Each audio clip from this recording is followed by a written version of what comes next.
represent. What else? What else? All right, you're welcome back. If you're just joining us, we're about to switch our conversation now. I'm going to be talking relationships, marriage, single parenthood, and all of that in that space. There's a lot of conversations, people saying that there's an increase in the divorce rates in Nigeria today. I'm not sure if that's the case or if it's just that maybe with social media now we're seeing and hearing a lot more about these things.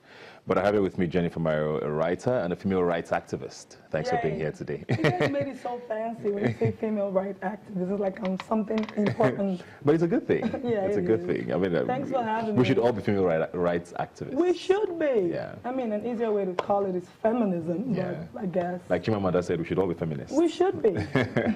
Well, I'm saying it's a very interesting conversation to have, and we hear a lot of from our parents these days that you younger ones, you don't have the patience for marriage. You know, you go into marriage, you don't have the patience, you don't want to have the conversation, every little thing, you're already trying to leave the marriage.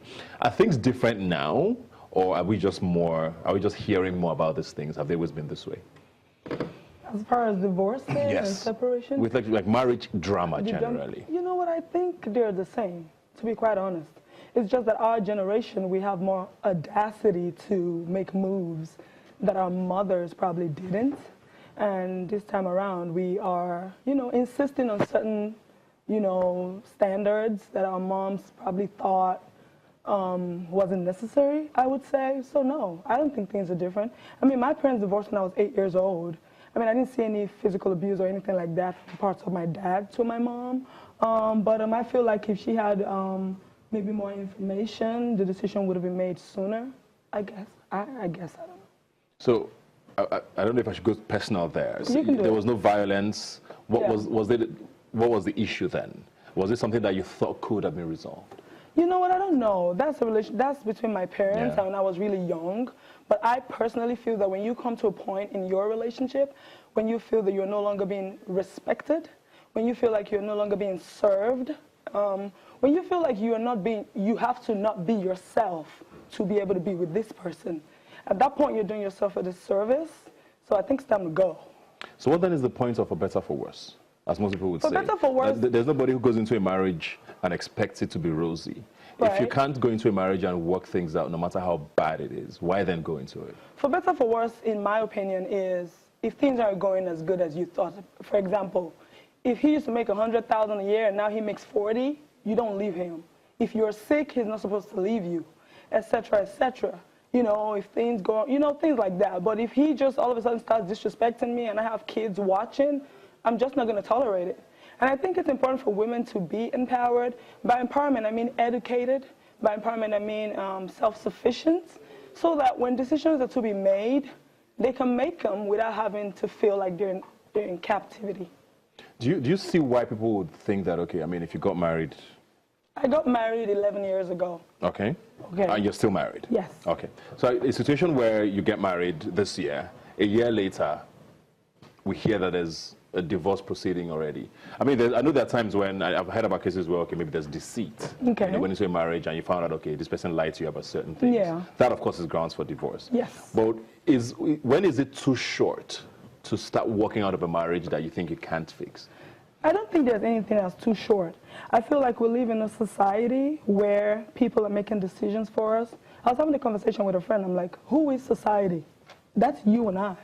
We all feel, or someone has put it in our heads to feel, that if I'm a woman and I'm 35 years old, somehow the clock has gone too far and I should be married. Who is making this decision as far as where you should be in your life? I feel that when women start taking control of people generally, let's just leave this women thing.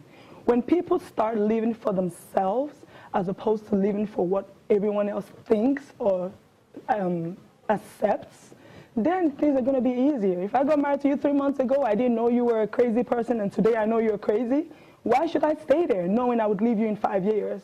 Isn't it better to just go? Another argument for what you said there about, living for yourself. Yeah. You give an example earlier, okay, you've married someone, he or she was earning 100,000, then they go back to like 40 or 30. Mm-hmm. That should not necessarily be an issue, right? Yes. But there are people who would say, well, I married you because I wanted to be comfortable. If someone came to me and said, well, I went into this marriage and this guy is not earning as much as I want anymore and I want to leave, is that not that person's reality? It's their reality, but I personally think it's selfish.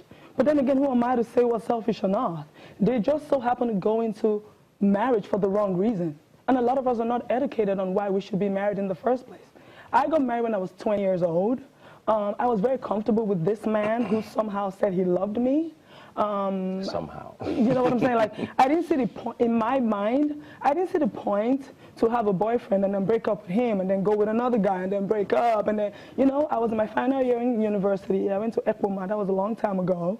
And it was like, okay, this guy, it seems like he's irresponsible. Our families knew each other, you know, so it seemed like the right thing to do. So I guess I'm one of the lucky few who got married that young and was able to, I guess, live a reasonably good life with my partner. But no, if you were educated about why you're in the marriage in the first place, a decision as little as he's making less money wouldn't be a reason for you to leave him. Now, if he's lazy and he doesn't want to work, you see what I'm saying? Now, if I'm working and I have a husband, I think it's a bad idea if he's not sick. So that's a different, I would leave you that day if you don't want to work. Like, it's so easy for me. What's wrong with a house husband? No, nothing's wrong with a house husband if he's actually a house husband. If he's doing the dishes, taking care of the kids, like doing what the housewife would have done, then it's a decision my family made. But if you want to be a man and I'm still doing all the work, coming back home, doing, like, no, stop. Please stop. You said you watched your parents get divorced when you were 8. How much did that shape your own decision with marriage, and how much has it helped you in your 11 years of marriage? You know what? That's a very good question, because I was a feminist before I knew that there was a word to describe it. I'm as feminist as I am black, as I'm a woman, as I'm from Nigeria, as I'm a girl. I just feel like it's in my reasoning. No one sat me down and taught me anything in particular. It's just I don't feel like I'm less than a man, and I don't feel like I should be treated as such. And in regards to my parents' divorce and how it shaped me, I do think it shaped me to know that I have to fight for the things I believe in, regardless. And I'm not going to win every battle. And it just depends on, you know, what side of the table you're on.